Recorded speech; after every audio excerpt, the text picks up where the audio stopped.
శ్రీమాత్రే నమః. శుభోదయం అండి. చూసారా ఏం కనబడుతుంది మీకు? అంతా చిమ్మ చీకటే కదా.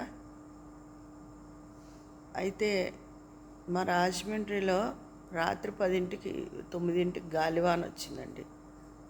10కి ఆగిపోయింది. 10కి గాలివాన మొదలవగానే కరెంటు తీసేసింది. ఇప్పుడు తెల్లారుజాము 4:15 అయింది. కరెంట్ లేదు. ఇన్వర్టరు 12 ఎప్పుడు రాత్రి 9 నుంచి 1 గంట వరకు పనిచేసింది. ఇంకా ఆగిపోయింది. ఇన్వర్టర్ ఉన్నా ఈ ఎంత గాలివాన బయట వచ్చినా లోపల వేడే ఉంది. ఏసీ లేదు, ఏదో ఫ్యాన్తో లాగిచ్చాం. ఇంకా అది తర్వాత 5 అవర్స్ అయిపోతుంది. 4 అవర్స్ దాటిపోయి అది రాదు, ఇంకా పని చేయట్లేదు.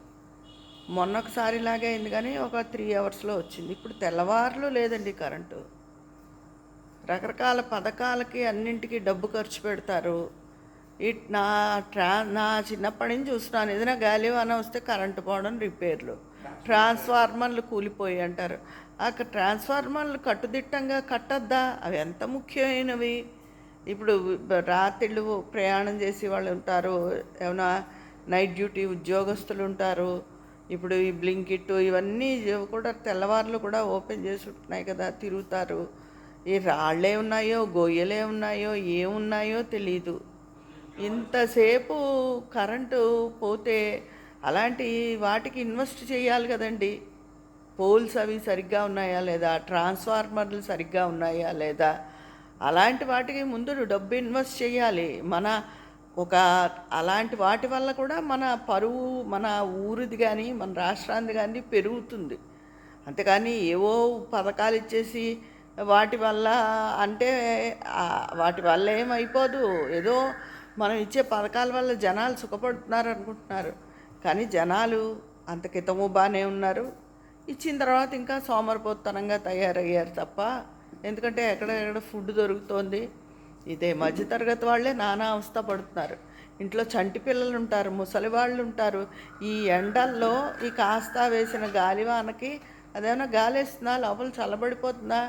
ఆ ముసలి ప్రాణాలు, చంటి పిల్లలు ఎంత అవస్థపడిపోతారండి.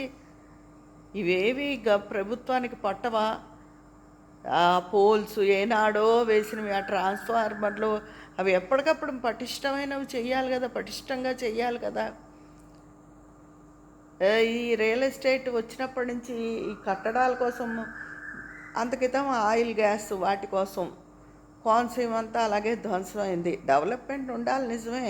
భూమిని అలా తవ్వేస్తుంటే కాస్త వర్షానికే, ఇదివరకు చెట్లు అవి ఎంత బలంగా ఉండేవి, భూమిలో బలం లేక అవన్నీ కూలిపోతున్నాయి. దాంతో కరెంటు గాలి రాగానే కరెంటు తీసిస్తారు. ఎవరి మీద హోర్డింగులు పడతాయో, చెట్లు పడతాయో నిజమే. కానీ మళ్ళీ కరెంట్ వచ్చాక వస్తుంది. కానీ ఆ ట్రాన్స్ఫార్మర్లే పాడైపోతున్నాయట. ఓ గంట గాలికే, ఆ గంట వర్షానికే ఊరంతా చెరువు అయిపోతుందిట. అది ఏ డ్రైనేజో తెలియదు, ఏది రోడ్డో తెలీదు. జనాలు ప్రమాదానికి గురవుతున్నారు. ఇలా ఉందండి మన వ్యవస్థని, ప్రభుత్వాన్ని తప్పు పట్టాలని నేను మాట్లాడట్లేదు. ఈ చిమ్మ చీకట్లో తెల్లవార్లు ఏవి ఛార్జింగ్లు కూడా లేవు అసలు. ఈ ఫోన్ కూడా ఎంతసేపు ఛార్జింగ్ ఉంటుందో తెలీదు. ప్రభుత్వం ఇలాంటివి, కరెంటు అలాంటివి చాలా ముఖ్యమైనవి.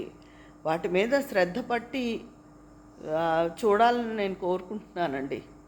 అయినా అంత కోపంతో, చిరాకుతో నేను, అంటే నాకని కాదు, ముసలివాళ్ళు, చంటి పిల్లలు ఎంతో అవస్థపడుతున్నారు. గాలి రాక అలా వాళ్ళ పక్కనే కూర్చుని ఎవరు మాత్రం ఎంతసేపు విసరగలరు? ఎవరికైనా తలనొప్పి వస్తుంది, చిరాగ్గా ఉంటుంది, రిలాక్స్ అవ్వాలని ఉంటుంది కదా, పడుకోవాలని ఉంటుంది కదా. ప్రభుత్వం ఇలాంటి పనుల పట్ల శ్రద్ధ వహించాలని కోరుకుంటున్నాను నేను.